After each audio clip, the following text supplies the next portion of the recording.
Okay, let's start pentose phosphate pathway. तो pentose phosphate pathway होता क्या है? पहली बात तो ये एक alternative root of glucose oxidation है। ठीक, ये होगा कहाँ? ये होगा साइटोसॉल में। बिफोर वी बिगिन हम देख लेते हैं कि इसमें और ग्लाइकोलिसिस में क्या क्या डिफरेंसेस होते हैं। सो बुक में से देखते हैं। पहला कि इसमें see this is pentose phosphate pathway, so you see a lot of P here. Okay, तो हम जब ग्लाइकोलिसिस कर रहे थे तो याद है वहाँ पे NAD प्लस था और वो कन्वर्ट हो रहा था किसमें? NADH2 में। यहाँ पे NAD के साथ एक P भी है, so it is NADP and it converts into NADPH। You must be wondering के मतलब जब तुम कभी कभी ऐसा करते होगे ना कि तुम जब ग्लाइकोलिसिस लिखते होगे तो तुम इसके साथ पी लिख देते हो। कुछ बच्चे ऐसे करते हैं जो NAD के बाद पी लिख देते हैं, तो तुम्हें उसमें नहीं लिखना है। तुम जब पेंटोज फॉस्फेट पाथवे लिखोगे ना, तुम्हें वहाँ पे पी लिखना है। क्यों? क्योंकि इसमें भी बहुत सारा पी है, बस इतना समझो। फिर ग्लाइकोलिसिस तुम्हारा एरोबिक एनारोबिक दोनों कंडीशंस में हो रहा है। ये प्रोसेस तुम्हारा एनारोबिक है। This is another important point which I want you to understand कि ये एनारोबिक है। और देन वी सी के इसमें ATP जनरेट हो रही थी, यहाँ पे कोई ATP नहीं जनरेट होती है। यहाँ पे राइबोस फॉस्फेट्स नहीं जनरेट हो रहे थे, यहाँ पे जनरेट हो रहे हैं। यहाँ पे maximum amount of glucose utilize हो रहा है because this is the major oxidative pathway of glucose. ये मेजर ऑक्सीडेटिव नहीं है, तो यहाँ पे 10 से 20% ऑफ ग्लूकोज ऑक्सीडाइज हो जाता है। तुमको कौन से पॉइंट्स ध्यान रखने, मैंने क्यों ये तुमको डिफरेंस बताया है? तुमको 2 पॉइंट ध्यान रखना था, एक्चुअली 3। पहला तो ये कि यहाँ पे जो हमारा एक्सेप्टर है वो डिफरेंट है। Okay, we have NADPH here, और ये प्रोसेस एनारोबिक होता है और यहाँ पे CO2 प्रोड्यूस होती है। There is no generation of ATP। ये 4 चीज़ें तुमको ध्यान में रखनी है।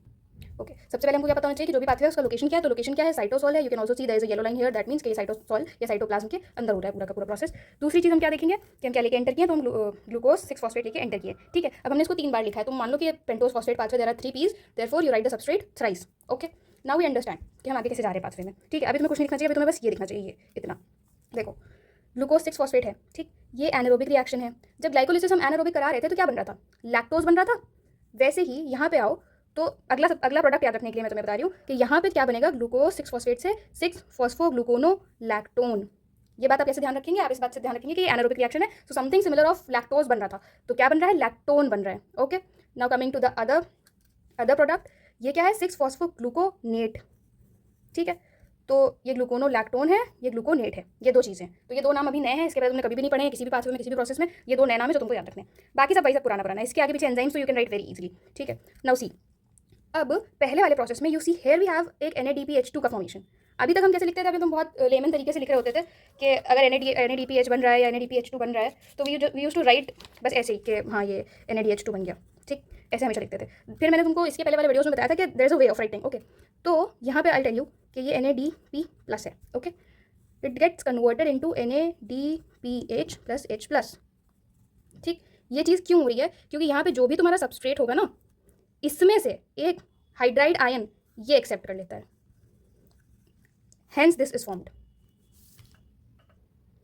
ठीक है, तो यहाँ पे NADP प्लस कन्वर्ट हो रहा है NADPH प्लस H प्लस में, और हमें अब समझ में ये चीज़ आती है कि ये सबस्ट्रेट से इसने हाइड्राइड आयन लिया है और इसमें कन्वर्ट हो गया है। अब इसने हाइड्राइड आयन लिया था तो डिहाइड्रोजनेशन हो गया, मतलब कि एंजाइम का नाम क्या होगा? डिहाइड्रोजनेज होगा, और ऑब्वियसली हम साथ में क्या लिख देते हैं? सबस्ट्रेट का नाम लिख देते हैं। ये चीज़ हो गई। अगला देखो, अब 6 फॉस्फोग्लूकोनो लैक्टोन कन्वर्ट होता है 6 फॉस्फोग्लूकोनेट में। यहाँ पे वाटर ऐड हो रहा है। ठीक, तो बहुत ही सिंपल है, हाइड्रोलेज हम यूज़ करेंगे एंड प्रोडक्ट का नाम 6 फॉस्फोग्लूकोनेट। ठीक है, तुम्हें ये याद रखना है, यहाँ पे तुमने इसका नाम यूज़ किया है। फिर आगे क्या होगा? आगे वाले में भी हम इसी का नाम यूज़ करेंगे, 6 फॉस्फोग्लूकोनेट। ठीक, और ये स्टेप पे ध्यान दो, ये चीज़ हम पहले बहुत बार देख चुके हैं। ठीक है, ये चीज़ हमने कहाँ देखी थी? ये हमने क्रेब्स साइकिल में देखी थी। ये चीज़ हमने क्रेब्स साइकिल स्टार्ट होने से पहले भी देखी थी। इसको हम जानते हैं, ये क्या है? ये है ऑक्सीडेटिव डीकार्बोक्सिलेशन। ठीक, ये देखो यहाँ पे हो रहा था पायरुवेट एसिटाइल कोए में कन्वर्ट हो रहा था, and this process was what? Oxidative decarboxylation. क्या हो रहा था? NADH2 बन रहा था, CO2 रिलीज हो रहा था, और यहाँ पे हमने एंजाइम का नाम क्या लिखा था? Pyruvate dehydrogenase complex. ठीक है, नीचे आओ, यहाँ पे भी ऑक्सीडेटिव डीकार्बोक्सिलेशन हो रहा था। क्या हो रहा था? अल्फा कीटो ग्लूटारेट था, सक्सिनिल को एंजाइम में कन्वर्ट हो रहा था, और यहाँ पे भी एंजाइम का नाम क्या है? Alpha keto glutarate dehydrogenase complex. Now you see, जब भी ऑक्सीडेटिव डीकार्बोक्सिलेशन हो रहा है the enzymes name is what? Dehydrogenase only. Okay, अब okay, coming to the other thing which I want you to notice कि जब हम ग्लूकोनियोजेनेसिस पढ़ रहे थे तब क्या हो रहा था? मैं तुमको 2 स्टेप्स याद करने को बोल रही थी, सबसे इंपॉर्टेंट है, तुम्हें 2 ही स्टेप याद करने थे। उसमें पहले वाले स्टेप में क्या हो रहा था? CO2 का एडिशन हो रहा था, so the enzyme was carboxylase. तो पहली चीज, जब भी ऑक्सीडेटिव डीकार्बोक्सिलेशन होगा, डिहाइड्रोजनेसिस द एंजाइम। ओके, जब CO2 ऐड हो रहा होगा, so we have decarboxylase. I don't want you to get confused in this कि यहाँ पे हमने डी कार्बोक्सिलेज क्यों नहीं लिखा, you see this. Now the third thing is ये वाला स्टेप। यहाँ पे देखो क्या हो रहा है, यहाँ पे एक एटीपी यूटिलाइज हो रही है और कार्बन डाइऑक्साइड रिलीज हो रहा है। So there is carbon dioxide is there but along with ATP, not with NADH, ठीक है। और ये यूटिलाइज हो रहा है, there is know production. NADH2 का प्रोडक्शन और CO2 का प्रोडक्शन जब साथ में होता है तो हम क्या बोलते हैं, ऑक्सीडेटिव डीकार्बोक्सिलेशन। यहाँ पे एक GTP यूटिलाइज हो रही है, CO2 प्रोड्यूस हो रहा है। So whenever there is GTP and there is CO2 then we can write what, carboxy kinase. Kinase for what, phosphate, and carboxy for CO2, ठीक है। So if there is CO2 and there is GTP/ATP whatever, then you say carboxy kinase, ठीक है। ये तीन अलग चीज़ें हैं। I don't want you to get confused between all these enzymes and the processes, this is very simple. Okay, coming back to pentose phosphate pathway. तो यहाँ पे हमारे पास क्या हो रहा है, ऑक्सीडेटिव डीकार्बोक्सिलेशन हो रहा है। और जब भी ऑक्सीडेटिव डीकार्बोक्सिलेशन होता है हमारा एंजाइम इज ओनली डिहाइड्रोजनेज, तो हमने लिख दिया। इतना हमने कर लिया, ये दो प्रोडक्ट नए थे हमने याद कर लिए। इस पूरे में क्या याद रखना था, हमें ये दो चीज़ याद रखनी थी, ये नहीं थी, ये सब हम अपने आप से बना सकते हैं, हमें आता है। फिर यहाँ ये पूरा पाथवे ही इसके लिए हो रहा है। Okay, this is what we want. हमको क्या चाहिए, राइबोलोज फॉस्फेट। हर प्रोसेस में जैसे एक कोई ना कोई प्रोडक्ट या सबस्ट्रेट होता है जो बहुत इंपॉर्टेंट होता है, जैसे कि हम जब क्रेब साइकिल पढ़ रहे थे तो हमारे लिए एसिटाइल कोए बहुत इंपॉर्टेंट था, ठीक है। वैसे ही यहाँ पे राइबोलोज 5 फॉस्फेट इज वेरी इंपॉर्टेंट।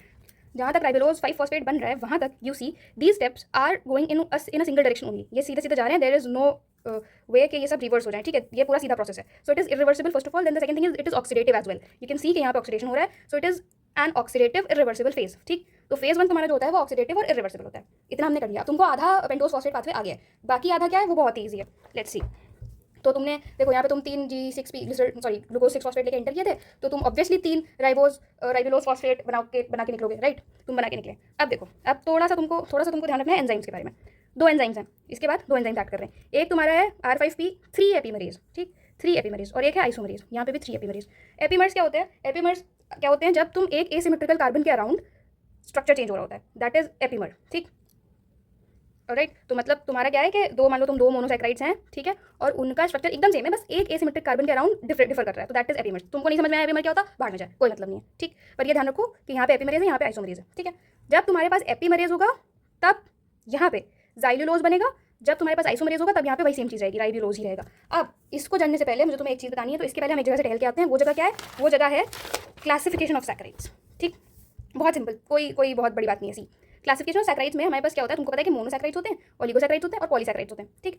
इसमें तुम्हें कोई दिमाग नहीं लगाना। मोनोसैकराइड्स के अंदर आ जाओ, नंबर ऑफ कार्बन एटम्स के हिसाब से तुम बोलते हो कि ट्रायोजेस हैं, टेट्रोजेस हैं, पेंटोजेस हैं, हेक्टोजेस हैं और हेप्टोजेस हैं, तुमने डिसाइड कर लिया, ठीक है। अब फंक्शनल ग्रुप के हिसाब से अगर एल्डोजेस है या अगर कीटोजेस है तो क्या होगा। देखो क्या मतलब है इस बात का, कि अगर 3 कार्बन का है शुगर और उसमें एल्डिहाइड ग्रुप है तो इट इज ग्लिसरल्डिहाइड, लेकिन अगर कीटोन ग्रुप है so it is dihydroxy acetone. अब तुमको ये थोड़ा सा सुना लग रहा होगा।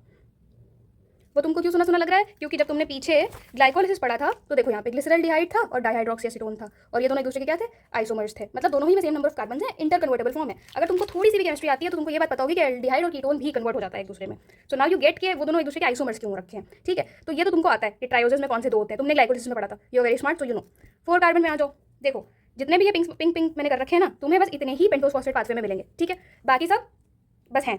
देखो 4 कार्बन में टेट्रोजेस में यू हैव इरिथ्रोज एंड इरिथ्रुलोज, तो जिसमें भी रोज है, जिसमें भी OSE है दैट इज योर एल्डोज, ठीक है। जिसमें भी ULOSE है दिस इज योर व्हाट, कीटोजेस, ठीक। तुम अगर इसमें देख पाओ तो देख लो, देन मतलब देख ही पाओगे, okay. Then we have pentoses and hexoses and heptoses, okay. I need you to remember only these names.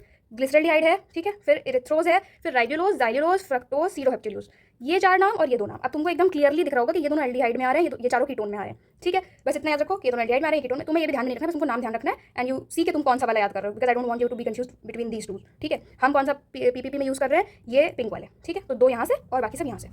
Coming back to the pathway, okay, see. तो यहाँ पे जाइलुलोज बन गया, राइबोलोज बन गया और जाइलुलोज बन गया, ठीक है। ये भी 5 कार्बन का था, ये भी 5 कार्बन का था, ये भी 5 कार्बन का था, इतना आपको पता चल गया है। अब क्या होता है, देखो तुम्हारे पास 2 एंजाइम्स हैं, एक तुम्हारा है ट्रांस कीटोलेज, एक तुम्हारा है ट्रांस एल्डोलेज। कीटोलेज तुम्हारा 2 कार्बन ट्रांसफर करेगा, एल्डोलेज तुम्हारा 3 कार्बन ट्रांसफर करेगा, ठीक है। इतना सा खेल है। अब नीचे क्या हो रहा है, नीचे सिर्फ कार्बन ट्रांसफर हो रहा है, there is nothing else happening. देखो don't get scared with this arrow, ये जो खतरनाक सा एक्स बना है, तुम्हें क्या करना है, तुम्हें बस एक एक्स बनाना है और तुमको चारों तरफ उसमें एरो बना देना है, दैट्स इट। तुमको कुछ दिमाग नहीं लगाने कि इसमें से क्या किधर जा रहा होगा, nothing is happening, just see what I am telling you. पहले ये है, ये दोनों में 5-5 है, ठीक है। ट्रांस कीटोलोज क्या करता है, ये 2 कार्बन का ट्रांसफर कर देगा, ठीक, 2 कार्बन ट्रांसफर कर देगा। ये क्या करेगा, जाइलुलोज से, ठीक है, 2 कार्बन लेता है और इसको दे देता है। अब तुम सोचो ये 5 कार्बन का था, इससे 2 कार्बन ले लिए गए, कितने कार्बन बचे, 3 कार्बन। 3 कार्बन वाले को हम क्या बोलते हैं, ग्लिसरल्डिहाइड बोलते हैं। So we have glyceraldehyde 3 phosphate, okay. Now coming to the other one जो कि बना है 2 कार्बन लेके 5 2 कितना होता है 7, 7 कार्बन का बना होगा। 7 कार्बन वाले का क्या नाम था, सीडोहेप्टेलूज नाम था, ठीक है। एकदम सिंपल, बहुत ही बेसिक मैथमेटिक्स है। ठीक है, देखो जाइलोज फॉस्फेट है 5 कार्बन का है, ये राइबोलोज फॉस्फेट है ये भी 5 कार्बन का है। वी हैव ट्रांसकीटोलेज जो कि हमेशा 2 ही कार्बन को ट्रांसफर करता है। तो तुम्हें एक चीज़ कंफ्यूजिंग लग सकती है कि हम इससे स्टार्ट करेंगे ट्रांसफर या इससे स्टार्ट करेंगे ट्रांसफर, तो उसकी कोई जरूरत नहीं है। हम बस सिंपली देखेंगे कि स्लाइड पहले यहाँ से यहाँ जा रही है, ठीक, फिर स्लाइड यहाँ से यहाँ जा रही है, बहुत सिंपली, ठीक है। You don't have to draw this pink arrow, this is for you to understand. See, इससे और इससे ट्रांसफर होना है, हो किससे रहा है, इससे हो रहा है 2 कार्बन का, ठीक है। इससे 2 कार्बन लेके हमने इधर दे दिया, 2 कार्बन यहाँ से स्लाइड करके इसके पास चले गए। अब 2 कार्बन जब चले गए तो कितना बचा, 5 - 2 is 3, 3 was what, glyceraldehyde, so glyceraldehyde 3 phosphate। now coming to this 5 + 2 is what, 7, 7 was what, pseudoheptulose, ठीक है। तो pseudoheptulose 7 phosphate, ये हो गया। ये समझ में आ गया, एकदम सिंपल है। तुम्हें कुछ नहीं करना, तुम्हें ये और ये लिखना है, बीच में तुम्हें एक एक्स बनाना है जिसके दोनों साइड तुम्हें एरो बनाने हैं। सो नाउ यू नो कि the slide goes from xylose to pseudoheptulose और 2 कार्बन फिसल के आ जाएंगे यहाँ पे, ठीक है। अगेन अगली बार में क्या होने वाला है, अगली बार में ये होगा कि स्लाइड जाएगी यहाँ से यहाँ, okay, the opposite direction only. तो 7 से यहाँ चला जाएगा। अब हमारे पास एंजाइम क्या है, ट्रांस एल्डोलेज है। एल्डोलेज के बारे में हमें क्या पता है कि ये 3 कार्बन का ट्रांसफर करता है। तो 7 में से 3 कार्बन चले गए तो 4 कार्बन बचे। 4 कार्बन वाला क्या था, इरेथ्रोज था, इरेथ्रोज 4 फॉस्फेट। मैं तुमको बोला था कि तुमको यही पिंक वाले याद रखने हैं। सो पिंक वाले में से कौन सा याद रखना था, इरेथ्रोज याद रखना था, okay. So you have erythrose 4 phosphate. Now coming to the one which is left, coming to the one जो 3 कार्बन गेन करता है। तो 3 कार्बन गेन करने के बाद ऑब्वियसली 6 कार्बन बच्चे बना, तो हमारे पास क्या हो गया, फ्रक्टोज 6 फॉस्फेट।